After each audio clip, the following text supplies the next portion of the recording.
The Knicks have some soul-searching to do after they were blasted by the Heat on Saturday in Game 3 of their Eastern Conference semifinal series. The offense was no-show down in South Beach as New York will look to bounce back in Game 4 on Monday night. New York Post sports reporter Zach Braziller, he's never a no-show as he's been covering the series and joins us now from Miami.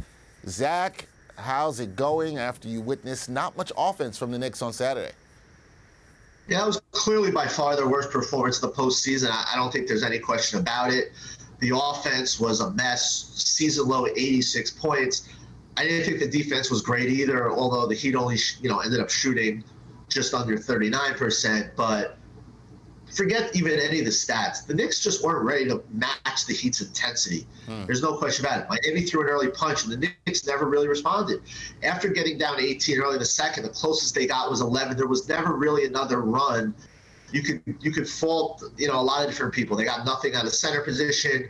Julius Randle wasn't good. Jalen Brunson wasn't good. R.J. Barrett wasn't good. The bench is a mess. There's a lot of areas they have to clean up. They want a shot to win tomorrow night. Yeah, we're going to talk about that, and I'm glad you brought up how they started because throughout this season, Zach, as you know, Knicks fans, they've been used to seeing this team give great effort throughout a game and fight back when they get down. The fight back wasn't there in Game 3, along with the outside shooting and the offensive woes you talked about. So, Zach, what was more disturbing, the sign in your eyes? Was it the Knicks' lack of shooting or their lack of fight in Game 3? Yeah, I don't know if I want to say lack of fight. I just don't think they were prepared for the intensity that the Heat brought. I don't like to say lack of effort because I don't think they weren't. I don't think it was that they weren't trying. They just were unable to match what the Heat had and what the Heat brought. They were obviously out. To me, it was out schematic. They were out hustled. They were out worked. They were out executed. It was everything. And I wrote that in my story. It wasn't just one thing that was the problem. Look, they didn't shoot well from three. There's no question about it. 8 of 40.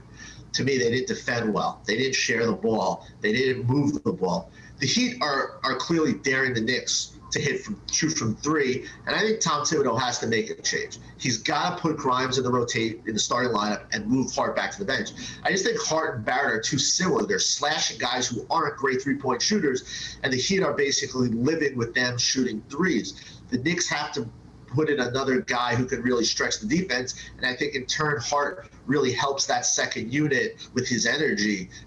I think it's a change he's got to make for Game 4. Yeah, I wonder if we will see that change in Game 4. Now, Julius Randle and Jalen Brunson, they've been dealing with ankle injuries, and now Immanuel Quickley, he suffered an ankle injury in the Game 3 loss. What's the likelihood of IQ playing in Game 4, and how much will this hurt a Knicks bench that's already been struggling to produce points if IQ can't go? Yeah, he said he was in pain after the game. Their Knicks are listing him as day-to-day. We'll see what happens later when they, reveal his status for the game. He probably will give it a shot. Is he going to be effective? How much could he do on that ankle? He was in pain afterwards. He was in pain when it happened. I don't think you're getting anything close to 100% Immanuel Quickley. I expect you'll see Miles McBride for his defense. I would give Evan Fournier a shot. I understand he hasn't played meaningful minutes in a long time, but the guy can roll out of bed and hit threes. The Heat are packing it in. They're challenging the Knicks to hit from deep. You put in someone like Evan Fournier, even if it's only for 5 or 6 minutes, just as someone to keep them honest and maybe create driving lanes. Because right now the Heat are basically, they're putting Bam on Randle, they're putting Butler on Brunson, and they're forcing other guys to beat them. And right now, RJ and Josh Hart are not hitting threes, at least not consistently, and it's kind of playing right into the Heat's hands. Yeah, they definitely are doing that. Talk about that offense, guys not hitting threes. Then, Zach, the Knickerbockers, they were terrible offensively on Saturday as they shot 34% from the field, 20% from three-point land. What can be done to fix a New York offense? Is it the changes you made talking about getting Grimes into the starting lineups, or is it simply the team just knocking down good looks open that they've seen and they're just not knocking them down right now? Is it just a matter of them making these shots that are available to them? I think it's part of it. Look, if Brunson and Randle don't play well, the Knicks aren't going to win games in this series. I don't think there's any question about it.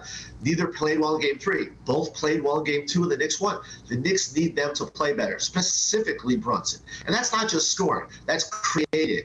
That's, getting in a lane and getting guys open shots. Brunson's had a fantastic year. He's had a great postseason, in my opinion, before, if you take out, for the most part, besides 1 or 2 games. The Knicks need his best to have a shot to win game 4. There's no question about it. He's got to be the guy. He's got to start fast. He's got to kind of relieve some of the pressure off these other guys. The Knicks are where they are because of Jalen Brunson, and the Knicks need his best to win a game 4. All right, Jalen Brunson having to step up in game 4. Now, Zach, this was a business trip for the Knicks to South Beach with the goal of the Knicks regaining home court advantage with at least 1 win. The Knicks can still accomplish that in game 4. So what is it going to take for them to be headed back to the Garden with the series tied at 2? Well, it's going to clearly take their best performance in this series. There's no question. I felt they played well in spots in game 2. Did not think they played a good game 1. Obviously played an awful game 3. It's going to take their best performance. It's going to take them coming out physical. It's going to take them dominating the glass as they did in game 2. It's going to take them hitting shots. It's going to take their stars, Randall and Brunson, having a good game. Look, they're a 4.5-point underdog. It's not a game where you're saying they have no shot to win, but the Knicks are going to have to play much, much better than they've played in this series up to this point. Going to have to see if the Knicks can give that kind of effort in game 4. That will be Monday night in South Beach. Zach Brazilla for the New York Post. He will be there as he continues to cover the series. Zach, thank you for the insight. We'll talk to you after game 4. Well, it can't be worse than game 3, right? Well, it could be. We just hope that it's not. There are these things where it can't always be worse. People say that sometimes. It could be worse. We don't want to see it. Nobody wants to see it. I know you don't want to, but it can. We're going to be positive and hope for better. We hope for better. All right. Enjoy, man.